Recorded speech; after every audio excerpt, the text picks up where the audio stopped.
Good afternoon, folks. Welcome to Destinations Nevada, our themed state of destination for the month of March.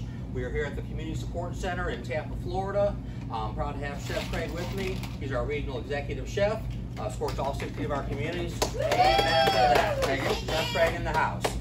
The great thing about what we love the most about Destinations, number one, is it's a 1 month long submersion into either different countries, but in this year specifically different states. So what we do is we always try to come back and be costume specific. So in case you couldn't tell, who can guess what I'm dressed as today? Pit Boss. Mafia. Pit Boss, Mafia's the one. I actually was going for a Nevada gangster, a Vegas gangster. I like it. And in the way you can tell, 3 ways you can tell. Number one, the pinstripes. Number two, I got my cowboy boots on with my cockroach killers. And number three, I'm telling you I am. And that trumps number 1 and 2. That's all you need to know.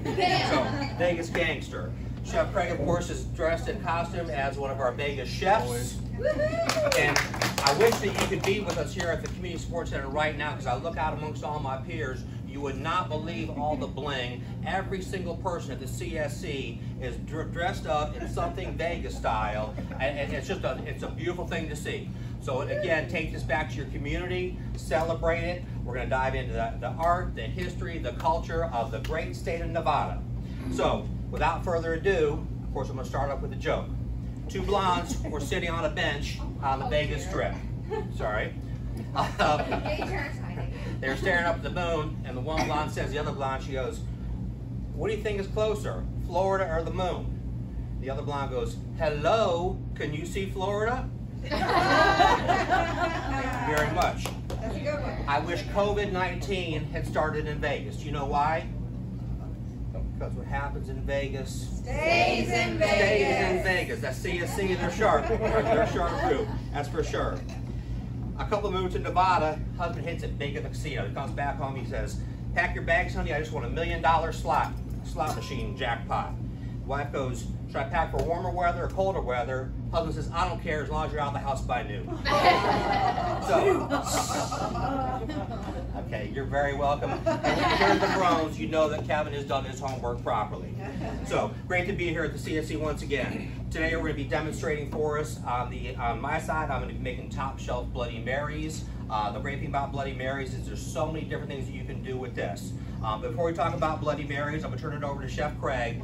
He's going to be doing a demonstration on a fresh cooked shrimp cocktail. So we're going to cook these raw shrimp right in front of you. We're going to cool those down. We're going to, of course, pass those out to you as a sample. But because of the timing of that, I'm going to turn it over to Chef Craig. He'll get some things going, and then I'll come back and I'll demo a drink for everybody.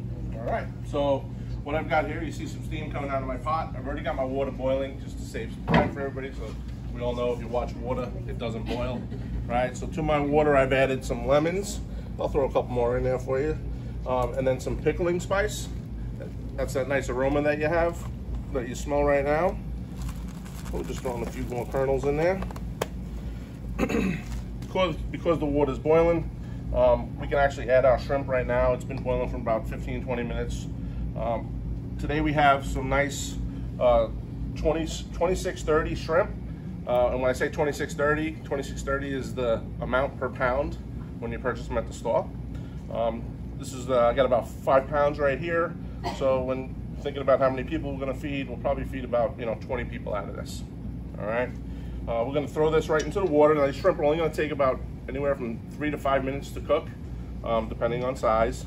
So let's just dump them in. Let's be real careful. Right in there. Put that bowl to the side.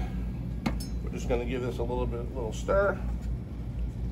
And then we're gonna make some homemade cocktail sauce. All right. So while these shrimp are cooking, shouldn't take me more than 3 minutes to make my cocktail sauce. I have some ketchup that we're gonna add to my mixing bowl. Probably add about 2 cups of ketchup. Cocktail sauce is very tasty. We're gonna add about a cup of chili sauce. Okay, obviously made with some chilies. Got about a cup in there. To this, some nice Liam Perrins Worcestershire sauce. Worcestershire, or Chestershire. Got about 2 tablespoons, maybe 3 tablespoons in there. We'll add some prepared horseradish. Okay, this is not a sauce. This is actually straight prepared horseradish, available at your local grocery store. I'm gonna add about a quarter of a cup. He's rounding up, which is good for you. Yep. Some Tabasco sauce, just to give it a little bit more kick. There is some chilies in the chili sauce, but if you like it spicy, We like it spicy. you like it spicy? Not everybody likes it spicy, so we're gonna go mild. We'll get them ketchup. All right. Okay. Some fresh cracked black pepper. I like pepper. Very tasty, adds flavor to the food. We'll hit it with a little bit of salt. And again, this is all to taste, folks. And I've been tasting food for 51 years, so I know exactly how much salt to put in there. We're gonna give a stir to incorporate everything. And then our cocktail sauce is pretty much ready to go. Take a picture of that. One last thing we're gonna do is while we're waiting for our shrimp, waiting for my water to come back up to a boil, so it may take a couple seconds more. We want to take a picture of the shrimp. They're opaque right now, almost done, maybe about another minute left, and then we're going to cool them down in an ice bath. Should take about another 3 to 5 minutes to do that, and then we'll be ready to eat. All right, Kevin, you want to get started on something, and I'll jump in and stop you? Sure will. All right, so a little bit about, and actually before we do the Bloody Mary, does anyone ever been to Nevada or been to Vegas specifically? Any funny stories you can share with us to kind of? Yes, please. I thought I was supposed to stay there. Yeah. Oh, no. That's just in the commercials in my jokes. That's all. So, Courtney, you have a funny Vegas story? Oh, not that I'm going to share it. Beth, I know you, Ben. Yeah, funny ones, but I love the Bellagio. It's my favorite ceiling. And if you ever go to Vegas, take a day and go out to Lake Mead. It's beautiful. Very cool. What's that movie about the three guys who were like Hangover? Yeah, Hangover. Those movies, that's all you need to know. Well, I've actually been to Vegas twice in my life. Back when we were first married, my wife and I barely had 2 nickels rubbed together. We ended up staying at the Circus. And I'm not going to do a commercial for them, but wow, that was my first and last time ever going to that casino. Went back about 10 years later, stayed at Mandalay Bay, and it's just absolutely amazing. I'll never forget 2 different things, and you talk about your weather extremes that do happen in the state of Nevada. But I remember, inside of a nice, cool air-conditioned casino, we walked out in the middle of the day, and there was a brisk wind coming off the desert, and it was truly 123 degrees in Vegas that day with the wind. You walked out, you felt like you walked into a convection oven. I mean, going from the dark, cool casino, it just the hot air hit you. And then that night it got down to be so cold that we actually had to put our jackets on. So you talk about just one end of the spectrum to the other, but great state of Nevada. So, I'm sorry? Send it back over, Nate. Chef Craig, back on. So, if you don't mind, yep, I'm going to interrupt the boss, but that's all right. We're going to get these shrimp out of the water now, so I feel like they're firmly cooked, ready to go. So we're going to chill them in some ice. So we'll get everything out of here onto the ice, and I'm going to work it around a little bit so that these get submerged, and we'll be ready to eat. All right, a little bit about Bloody Marys. And actually, Chef, I'm sorry, I'm going to keep you back in your corner. Sure. Would you mind talking about with the themed menu that we're doing for our Destinations event? Yep, so the theme menu this month is going to be based on the Rat Pack. As we know, the Rat Pack, that was one of their big hangouts back in the day. It was up in Nevada there. And we decided to come up with some special entrees for that all the Rat Pack ate while they were there and that they're known for. So we have Sammy Davis Jr., very popular with spaghetti and meatballs. We have Frank Sinatra, who liked a thinly pounded veal chop with a little lemon sauce. We also have a lemon ricotta cake for dessert. And we have Dean Martin, I always say that. Dean Martin loved his pasta fazool. So we have those items that we're going to be serving to you folks in the community this month for our family destination night. Thank you, Chef. And we encourage all the students to, of course, get the family back out. We're finally turning the corner on COVID, so I know with Omicron, it almost seems like we're hitting that herd immunity. So communities are opening back up. It's very exciting. It's the last Thursday of every month is when we do our Destinations themed dinner, and we love to have the families in all of our communities. So please reach out to the family members and make sure that they come in and celebrate with our moms and dads. Actually, one thing also is the fifth person of the Rat Pack was Peter Lawford. He actually enjoys his pasta fagioli with a corn muffin. Absolutely. So we actually add that on the menu also. And actually, the Rat Pack is actually famous from taking the city of Las Vegas, of course, the most famous city in Nevada, and used to be just an old dusty city. But with them hanging out and just their level of coolness, they made Vegas cool and kind of built it up to where it is. So the Rat Pack has been given a lot of accolades for being responsible for Vegas. I'm going to share a couple Bloody Mary facts with you. This is very interesting. Also, a special shout out to Wendy O'Connor, our Vice President of Resident Engagement. She has really just taken this Destinations program and just ran with it and just breathed some fresh life into it and made it very exciting for everybody. So Wendy, thank you for all your heavy lifting. Appreciate that. So the most common story of the Bloody Mary, and I have most of this memorized, but I'm still going to read the best parts to you. The most common story of the Bloody Mary dates back to Paris in the 1920s at Harry's New York bar. Harry's opened in 1911 after an American jockey had a New York bar disassembled and shipped to Paris. This New York-style bar became an American destination during Prohibition in the United States. It's funny because we talked about Prohibition last month when we talked about our destinations from February. But anyways, the people came over from Paris and they brought with them a new liquor to the Americans called vodka. And it was determined that it's almost a flavorless liquor and what to do with it. So when they came back and this guy Pete Patio came back and he started experimenting with different concoctions, and the most famous one he came up with was called it's really funny. Oh, a tomato juice cocktail was the original name of the Bloody Mary. And he had never seen, they didn't have the canned tomato juice in Paris, so he came back here, so he brings his vodka over to America that no one had heard of before, and he sees this canned tomato juice that he had never seen before. Long story short, combines the two together, and that's kind of how the whole thing came about. And of course, there's different ways, and there's so many different recipes that you can do with a Bloody Mary. And what I had encouraged for the community is it could be as simple as doing your some type of a tomato juice with a vodka and a stalk of celery. Everyone knows the classic recipe. But what I'm doing today, and this is where I want to have our dining leaders and our resident engagement directors get with your executive director and say what vision do we want to have in our community in the month of March. And we're doing our cooking demos and we're doing our drink demos. So what we did specifically, I'm going to the ingredients. We're going to start out with a low sodium V8 juice. Who knows why I choose low sodium?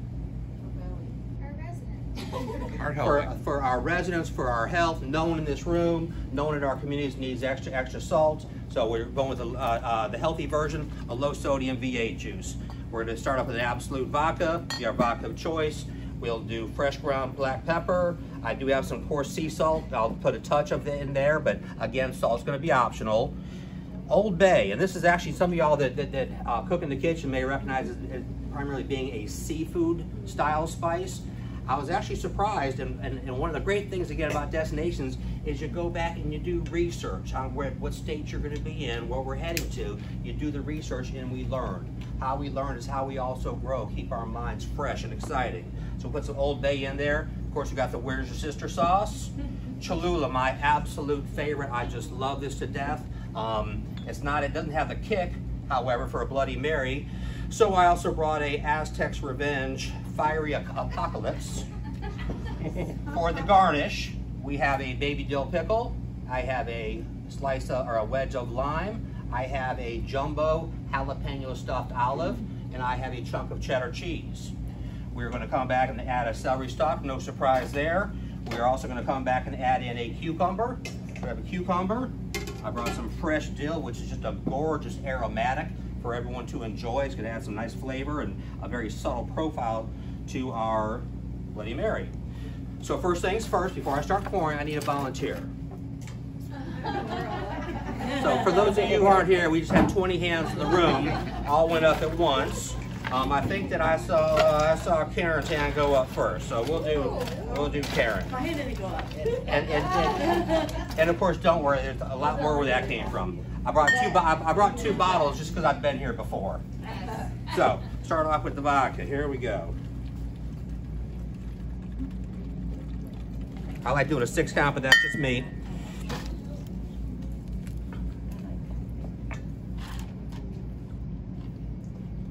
our soda. All right, a little bit of pepper, fresh ground pepper, touch of salt, a little bit of Old Bay.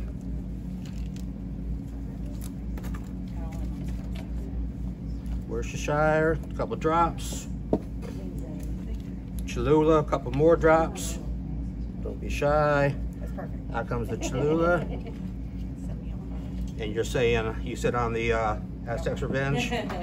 No on the Aztecs Revenge. Now this is going to be a drink that you want to come back, and the important part of this is, once again, you either layer a drink or you muddle a drink. Layer keeps the liquor separate, gives you a stronger view. Muddling back and forth will actually mix these flavors together back and forth. So if I had one of those silver shakers, I'd shake it up and spin it around like a Tom Cruise and cocktail, but I don't. So instead, I'll do my no Tom Cruise imitation. We'll go back and forth, get that nice mixture in there. Goes back. Just like our plates, it's never a meal until it's garnished. So we'll put the garnish just like that. We'll put our stalk of celery in there, a little bit of fresh lime.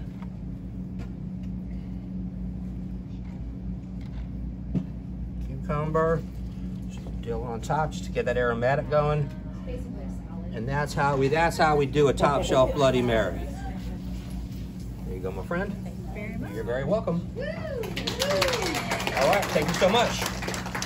All right, the bar line will be open in just a few minutes here. We'll turn it back over to Chef Craig. So I've cooled down the shrimp.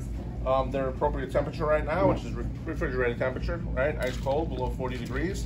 And we're just gonna plate it up. We got some nice spinach as I'm gonna use as a garnish. Underlay, we have a lemon wedge, and our cocktail sauce that we made. And it's as simple as that. We're gonna give everybody 3 shrimp, and we're ready to go.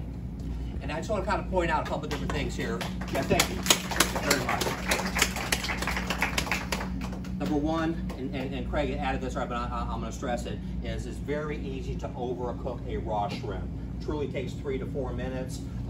You see it that he said it went to opaque, goes to that nice light white color in appearance. That's how you know it's done. You just heard him reference 40 degrees or colder. We like to keep our hot foods hot, being 140 or higher, and our cold foods cold, being 40 or lower. That keeps it out of the bacteria danger zone. And all of our dining leaders, all of our communities know this information, but it's very important to always follow the food safety protocols.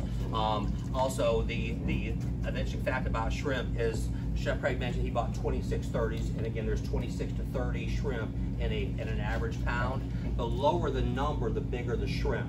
So 21, 25 is the next grouping, and then you go 16 to 20s, and then you go into what's called your U10 to U15s, and those are, I mean, about this big. They even have like U5s, and they're almost looks like a mini lobster tail. Yep. So the lower the number on the shrimp size, the bigger the shrimp itself will be. Yes, sir. So, with that being said, we thank you so much for having us here at the Community Support Center to celebrate March destinations with us. The great state of Nevada. Take these ideas, add to them, do more, give back to your residents, keep giving back till it hurts. So, thank you and God bless.